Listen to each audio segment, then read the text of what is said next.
Thanks for joining us for the City of Maple Grove Report. I'm Dave Kaiser from CCX Media. Glad to have you with us once again as we provide an update of what's happening in the city. Joining us, special guest today, Joe Hogaboom, Community and Economic Development Director. Welcome, Joe. Thank you, Dave. For being with us. It's my pleasure to be with you. He's got a lot of information in the book in front of him. We're going to talk about the council meeting, but before that, a work session that happened on August 1st. Let's cover some of the items that were there, Joe. The first was local options sales tax ballot language. Give us a little recap of why this is coming up now and what the discussion was. Absolutely. Well, the local option sales tax is in regards to the proposed expansion and renovation of the Maple Grove Community Center. A lot of work has gone into the last couple of years with that project, and there's some great improvements that the city is hoping to make. With that, part of the funding would be putting on a local sales tax, and so that will go to voters in November. And so the city just needs to refine some of that language that's going to be on the ballot to help people understand what the project is and what they would be voting for. All right, and we'll talk more about that project towards the end of the program. There's a great website to stay in touch and find out more information. Second item on the work session was the review of the draft remote work policy. We've discussed this with Heidi a time or two before, the city administrator. Give us again the update and why there was further discussion. Yes, well, like most workplaces in this in the country, we are having the discussion of being certain positions being able to be done remotely. Currently, Maple Grove city offices are all in the office. We've been that way since kind of the end of the initial part of the pandemic. But there are some reasons to want to consider for certain positions that can function at home to allow those positions some flexibility. Of course, service to our residents, service to the city is primary goal. So we've taken quite a bit of time in going back and forth with how this would roll out, what positions it would apply to, and what levels of responsibility there'd be to kind of provide some checks and balances. So I think it's in a place where it will likely go before the City Council probably at their next meeting for discussion. All right, third item on the work session on August 1st was the Fence Consortium Joint Powers Agreement. This might need a little explaining. We did talk to, again, Heidi about it the last time and a little of the background. Tell us what was discussed and some of the fine points that need to be figured out in the city. Absolutely. What this pertains to is certain safety safeguards that would be put up for certain sensitive government buildings should there be another episode of civil unrest. This consortium involves cities from the north part of the metro area with the thought that if cities banded together, they could provide better equipment, more timely installation of the product. Some of the things that are going on sort of behind the scenes are looking at other agencies, maybe the county, maybe the state level National Guard, to kind of assist with some of these operations. So I think it's an ongoing discussion of how cities can better prepare if there are moments or days of civil unrest in the future. And again, another item that would come back before the council at some point as well. That is correct, Dave. Very good. All right, speaking of the council meeting, let's hop there now. The meeting on August 1st was rather short for the city of Maple Grove, about 42 minutes long. So let's go through some of the items. Nothing pulled out the consent agenda, but the first item was a oath of office for Assistant City Prosecutor David Smith. Give us a little background on this position and David. Absolutely. David Smith, again, is our Assistant City Prosecutor. He started with the city a while ago, but this just happened last night where he took his formal oath of office with the mayor and the city council. The city recently, within the last year, created the Department of City Prosecution to allow us to have greater control over the sort of the backlog of cases that the city has to bring to the prosecution level. And so Andrew Draper is our city prosecutor, David Smith, the assistant city prosecutor, and there's a few more staff members that they're going to be bringing into that area.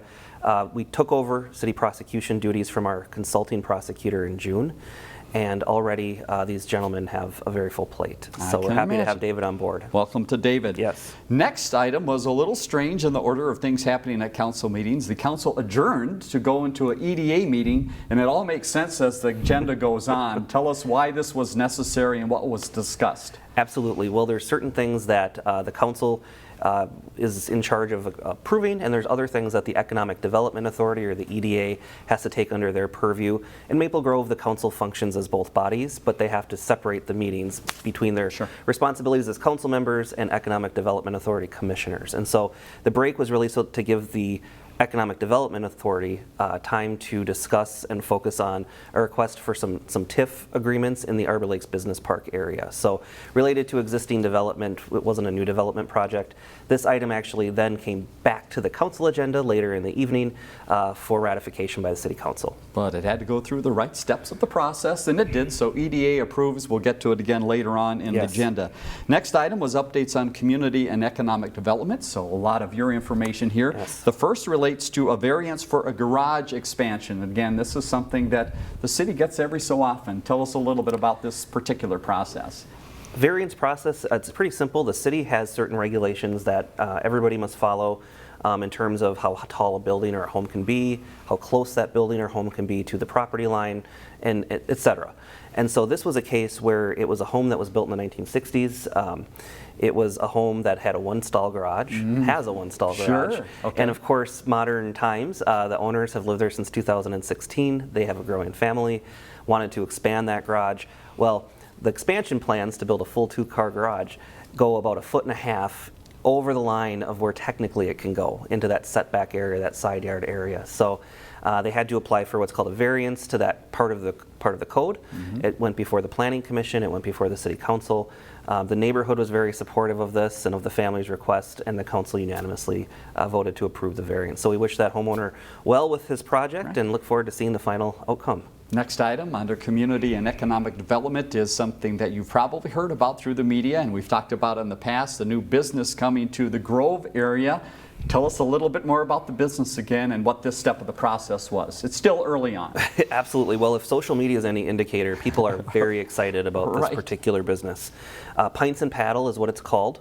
And it is a pickleball business where folks can go in and they can play pickleball, but it's also going to be a grill and sort of a pub, a tavern. One of the things that's unique to that part of the business is that they're going to have self-serve taps on hand. And so we're seeing those types of businesses pop up in other parts of the metro area. This would be a first for Maple Grove.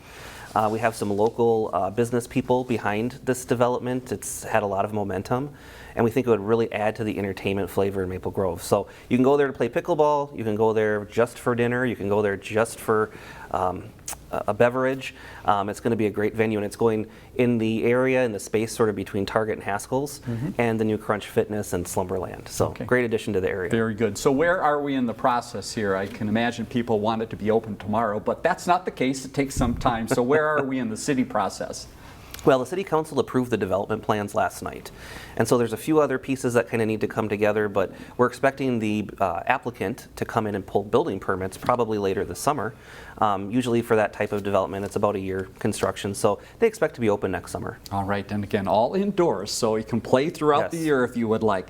Next item is a revert back to what we talked about earlier within the EDA, the Arbor Lakes Business Park 3.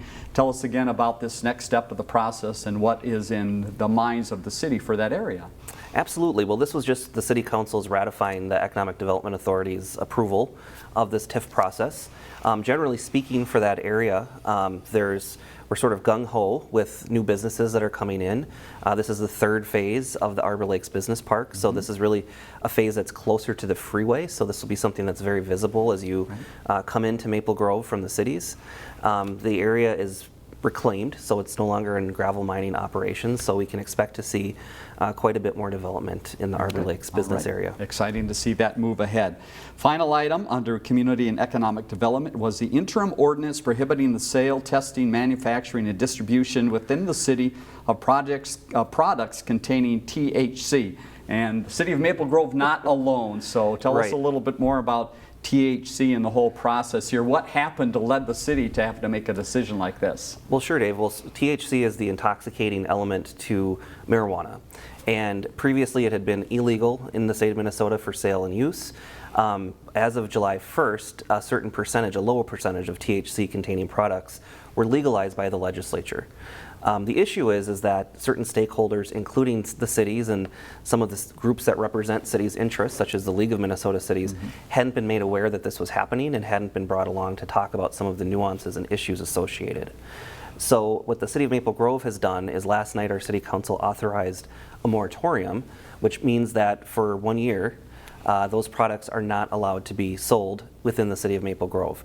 And the reason why we did that is to allow the city to take some time to understand what some of the best management practices are to essentially keep these products out of the hands of children.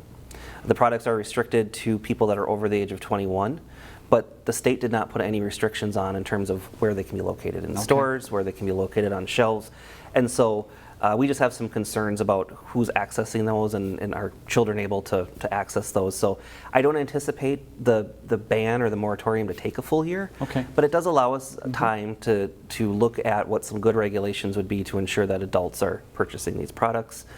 Probably through some sort of restrictions as well as licensing. Okay, and again, similar step that a lot of cities in the metro area are taking. That's correct. Next was some upcoming items you have, a planning commission meeting coming up on August 8th. Tell us what's on the lineup for that meeting. Yes, so that is just next week. We have another planning commission, 7 o'clock on Monday. There is a small development proposal, 5 lots off Bass Lake Road in the southwestern part of Maple Grove, right near the sort of the water facility and the old St. Patrick's Cemetery on Bass Lake Road. So that is coming through.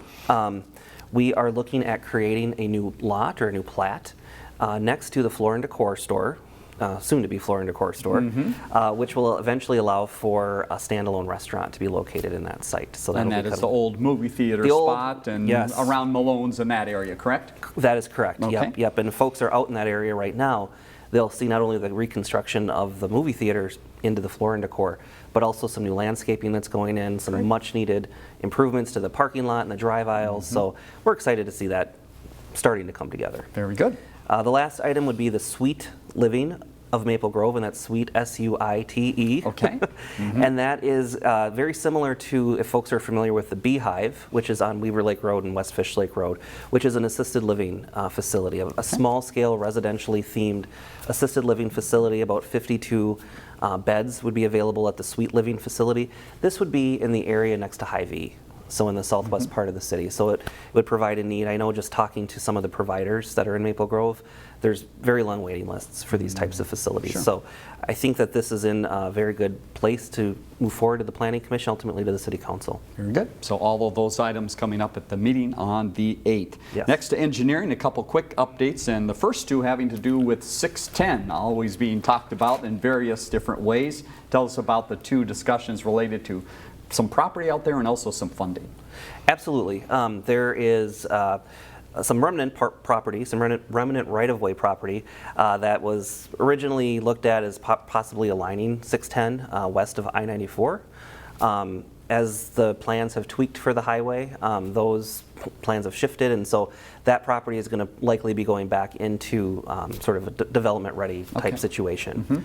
And as always, there is the city is going for funding for the project. We still have it planned to kind of begin in the next couple of years. And so just kind of working to fill that bucket or fill that pot, so to speak. And so Director Ashfeld did mention that the city was able to make some communication about some additional funding.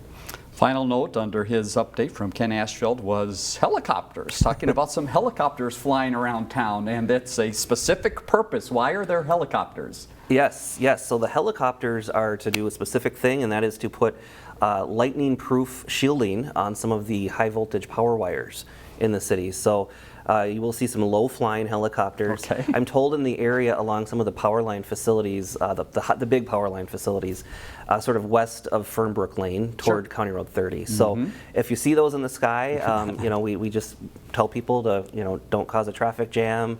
They're meant to be here and just kind of move along and let them do their work. Sounds good. Yes. And then final notes were some administrative updates at the meeting on the 1st, and they were talking about today, the 2nd, as we're recording this, because it is National Night Out today. So if you're watching this early, we're going to have some info for you. If you are watching this later, it'll be a little recap. But why is this a big night, and what are some of the things that the city of Maple Grove does? Well, National Night Out is a big event nationwide. It's really meant for neighbors to get to know one another and to get to feel comfortable in their neighborhood and with the city and with the police and fire departments, all to sort of prevent crime and improve neighborhood safety. Maple Grove has been participating for many years. The gentleman that in the police department that sort of coordinates it, I talked to him yesterday, and he said that since he's been working on it, it's been 23 years, but it's likely been a lot longer than that that our city has participated. We have 202 parties tonight that are registered with the city, so The police officers, fire department officials, firefighters, some of us other people, as well as the city council and some elected officials will all be going out to these parties Great. to meet and greet with people. In addition to that, we do have a event that starts at 11 a.m. It's from 11 to 1, so watch if you're watching this early. That's right. The really early watchers will get it. It's over at the community center. Yeah. There's free hot dogs for all. One of the highlights of this event is the North Memorial helicopter air care helicopter will fly in and do a landing, and so particularly the children really like to see that. So Yeah, more helicopters in the city. Why not? So hopefully people can get out and enjoy that event, and we'll have some statistics and some information about how it went at our next update. Other item that Heidi mentioned during the update at the council meeting on the 1st was the budget process. Where are we now? What's the next date to remember? it's a great thing. So every year the city does a new budget. Basically, we bring it to the council about this time of year in August. So on August 15th, the city council will sit down for a work session to discuss the budget. What they really discuss are things that are maybe a little bit different than last year. So if there's new employment needs within the city and those types of things, the council has those discussions with the various directors in the group and gets that ironed out, and then the budget sort of moves forward through the process in the fall. Getting that levy information to the county by the end of September, so everything seems to be on track. So that's it from the meeting on the 1st. A lot of information passed along. The next meeting is on the 15th. We'll show you that and mention that in just a second here. But Joe, let's hop to some other things happening around the city. It is an election year, a lot going on around elections. What should residents know? It is. So for the 2022 primary elections, residents can now vote in person at the Maple Grove Government Center. Okay. So keep that in mind. Government Center is open 8 to 4:30 Monday through Friday. There are extended hours that are going to be offered. So that is Saturday, August 6th from 10 a.m. to 3, and as well as Monday, August 8th from 8 a.m. to 5. Very good. And Maple Grove does not have a primary for city races. We'll talk about that in just a second, but some primaries for other races. And one of the things to keep in mind, if you vote on primary day or on election day, things may have changed a little bit. What do we need to know, and where can we look to find out exactly where we're supposed to vote? Things have changed. So some of the precincts have moved around, and some of the congressional districts have moved around as well. So the city, about a week or two ago, had sent to all of our residents a card in the mail that tells you which precinct to go to, what you're supposed to be looking for, as well as where your new polling place is. It might be the same as your former one, but it might have changed. There is also information on the Secretary of State's website. Yep. If you put your address in, you can find out exactly where you go, who you have to be voting for, and those types of things. All right, and the voting again on August 9th. Primary day is 7 a.m. to 8 p.m. Let's talk a little bit about city filing then. So that's the next part of the process. For those interested in running to represent Maple Grove on the council, what's that process look like? We know that there's some folks interested. We have 2 open seats on the Maple Grove City Council. We have one council member that is retiring his service, Phil Leith, after his term is up at the end of the year. We also have council member Karen Jager, who's up for re-election. And so we have folks are interested in running for Maple Grove City Council. They have between now and August 16th at 5 p.m. to file for that office. All right, and again, you saw that card. Great information there about where you need to vote, and go to the city's or the state site to find out more information about where to vote. Community survey, we've talked about that process in past programs that had moved along. Now the results are in. How's the city begin to use those results, and when will people see more of that information? We really use the results at the city to find out what are we doing well and what are we doing that can be improved upon. So overall, the survey showed that we are doing either good or very good as a city. Excellent. There are some different areas that there are some findings that we have to take a look at. So generally speaking, residents are pleased with many of the community services. Residents really still mark high ranks with public safety and all those situations. We're still above average, but residents do feel that some of the services in the city of Maple Grove may have declined over time. So that's an opportunity for us to kind of look into that and lean in and see what were those and how can we maybe be offering some better services. Exactly. Generally speaking, traffic, transportation, and growth balance seem to be the main issues that folks want us to really look into, kind of managing some of the traffic that comes along with some of the new growth, and just managing kind of where that growth occurs, and making sure that infrastructure keeps up with that growth. Very good, and so that information will be out in some ways in the fall newsletter, and again, the council will be talking about it on a regular basis. We've got a couple points to talk about water here for a minute, Joe. Yes. Let's talk about first water restrictions. It's hot out there today, and it's been a dry summer. What should residents know about watering? It's a scorcher today. I think we've received probably more information last summer about the drought, and so I think some folks maybe have forgotten that we're technically still in it, and Maple Grove still has watering restrictions, and so we still have the odd-even watering ban. So if you live on the odd side of the number of your address, that's when you water, and vice versa for even. We also restrict folks from watering between the hours of 10 a.m. and 6 p.m. because those are the times when the sun is out and it's hot and the water's likely to just evaporate off the lawn rather than soak in and really give that ground what it needs.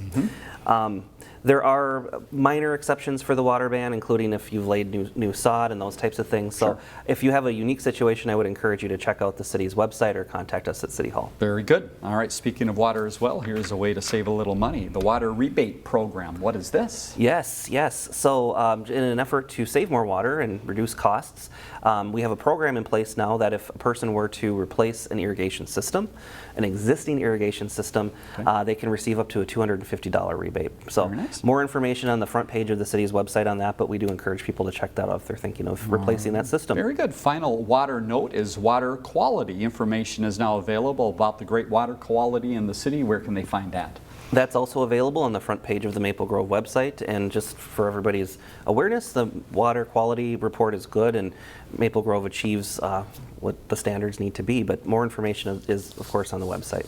Let's hop to the police department, a quick update there, and one of the things the police department has been working on is new cameras in the squad cars. Tell us a little bit about this process and how things have been going. Yes. So we have not had new squad car camera technology in about 14 years. So it was time for some updated camera equipment. 31 squad cars in total have been outfitted with this new equipment. So really the equipment, as you can imagine, a cell phone from 14 years ago, how different the technology is. We can get much crisper pictures, much crisper video, those types of things. So we're very pleased with that transition. All right, process is finishing up. A couple final notes to pass along. The photo contest, thanks to all the residents who sent photos in. It is a big group. And now it's judging time, correct? That is correct. Yes, we thank everybody for their photos. We actually use a lot of the photos that you see coming in through the contest on city mailings and those types of things. So we appreciate the help in the field. Judging will take place in August for the various categories that the photo contest touches, and the winners will likely go before the City Council in September for their award. All right, thanks to all that submitted, and watch for more information. Let's talk back about the community center. We talked about it earlier. It was part of the work session. Now let's just give people an update. So where are we now, and what's a good email or website for people to go to if they want to find out more? GrowingTogetherMapleGrove.org, which of course you can find on the city's website as well. GrowingTogetherMapleGrove.org is a place where you can find out all the information that's out there regarding the community center improvement project. It's about a $116 million project, funded primarily, or proposed to be funded primarily through the half-cent sales tax, the local option sales tax that we discussed before today. So a lot of improvements, a lot of additions to the senior space, the teen space, the banquet hall space. There's a new gym space, and so all these things can kind of be seen online, and we encourage people to check it out. Very big process, a lot of community members involved in that throughout the process, so go there and find out some more. Final note we have to pass along, it's going to be a little cooler this week when we get to Thursday, and that's good for the farmers market. Tell us about the market, where it is, when it is, and why this is probably one of the best times of the year to shop there. It is a great time. We have the produce kind of coming on board and the harvest coming, so it's a great time to shop there. The farmers market is located in the parking lot of our community center, so right there in Weaver Lake Road at the community center. It's open 3 to 7 every Thursday. Next week happens to be National Farmers Market Week. Yes, so if you haven't checked out the farmers market, it's a great opportunity to do so. It's one of the larger farmers markets in the area, so I know a lot of people come in even from other cities. Yeah, always very well attended. All right, that's your recap of the meeting and a look at what's going on around the city. Joe, thank you so much for your time and filling in for us today. Great job. Thank you, Dave. Let's leave people with some more information. If you want to contact the city and find out more about that next council meeting, it will be Monday, August 15th at 7:30 at the the Government Center. And there you see the phone number if you'd like to give a call on any of the items we mentioned today. And the Maple Grove website, maplegrovemn.gov. Again, always a great place to go to find out what's happening in the city. Got to look at some of the things we talked about and maybe things that are coming up. For Joe Hogaboom, I'm Dave Kaiser. Thanks for joining us on the City of Maple Grove Report.